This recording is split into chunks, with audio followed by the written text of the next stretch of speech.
O Evangelho segundo o Espiritismo. Lido e escrito. Capítulo 22. Não separeis o que Deus juntou. Indissolubilidade do casamento. O divórcio. Indissolubilidade do casamento.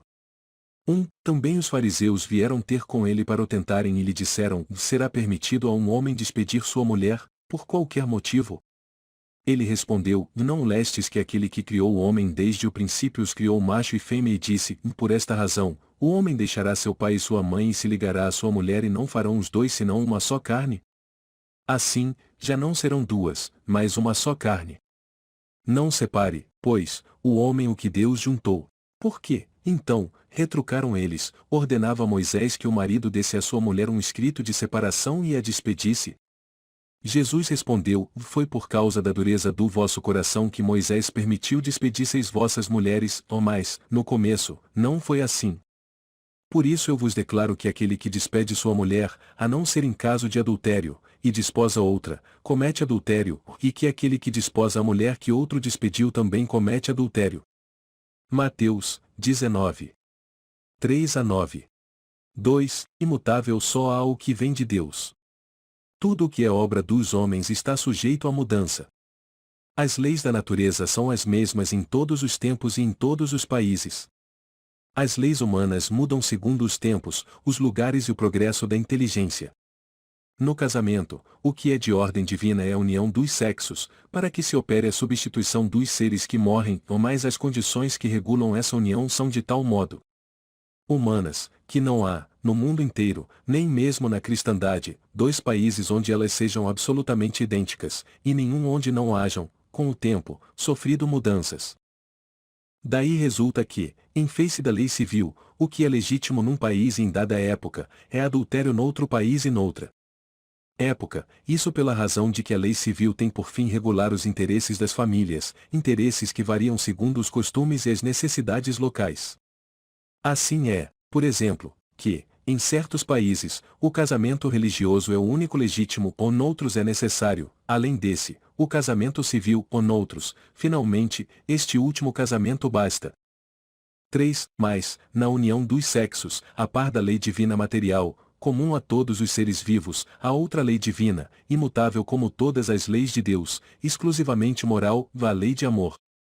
Quis Deus que os seres se unissem não só pelos laços da carne, mas também pelos da alma, a fim de que a afeição mútua dos esposos se lhes transmitisse aos filhos e que fossem dois, e não um somente, a amá-los, a cuidar deles e a fazê-los progredir.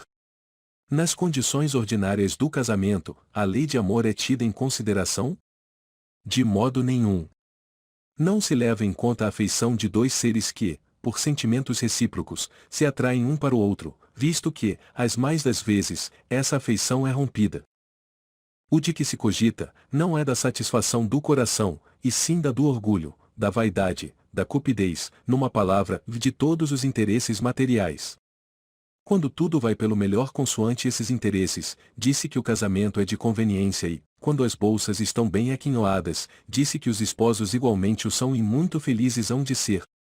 Nem a lei civil, porém, nem os compromissos que ela faz se contraiam podem suprir a lei do amor, se esta não preside a união, resultando, frequentemente, separarem-se por si mesmos os que à força se uniram, torna-se um perjúrio, se pronunciado como fórmula banal, o juramento feito ao pé do altar. Daí as uniões infelizes, que acabam tornando-se criminosas, dupla desgraça que se evitaria se, ao estabelecerem-se as condições do matrimônio, se não abstraísse da única que o sanciona aos olhos de Deus, a lei de amor. Ao dizer Deus, e não sereis senão uma só carne, e quando Jesus disse, e não separeis o que Deus uniu, essas palavras se devem entender com referência à união segundo a lei imutável de Deus, e não segundo a lei imutável dos homens. 4. Será então supérflua a lei civil e dever-se a volver aos casamentos segundo a natureza? Não, de certo.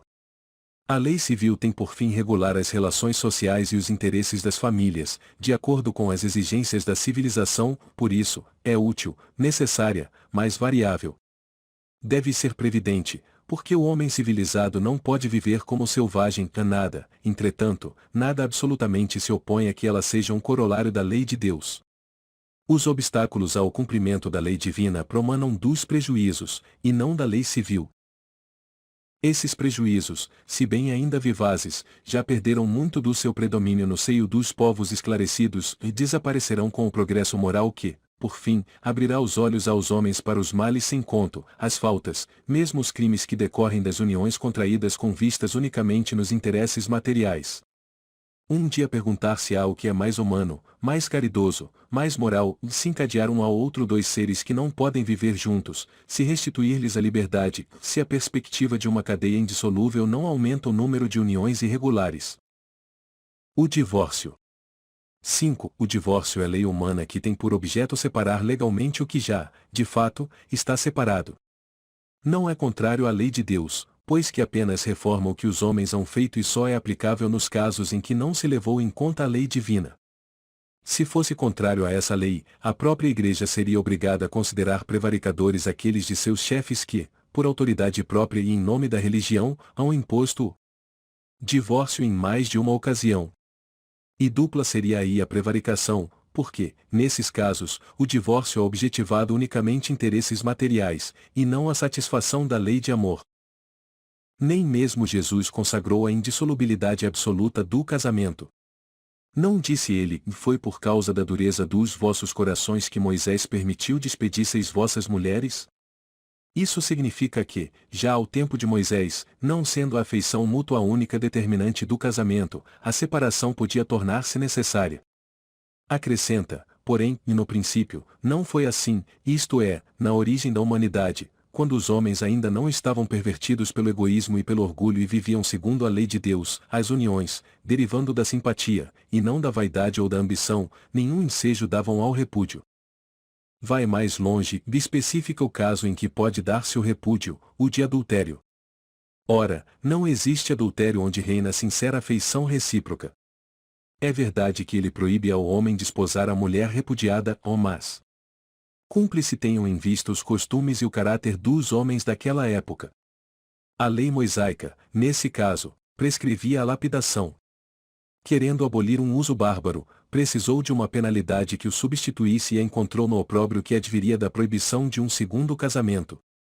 Era, de certo modo, uma lei civil substituída por outra lei civil, mas que, como todas as leis dessa natureza, tinha de passar pela prova do tempo.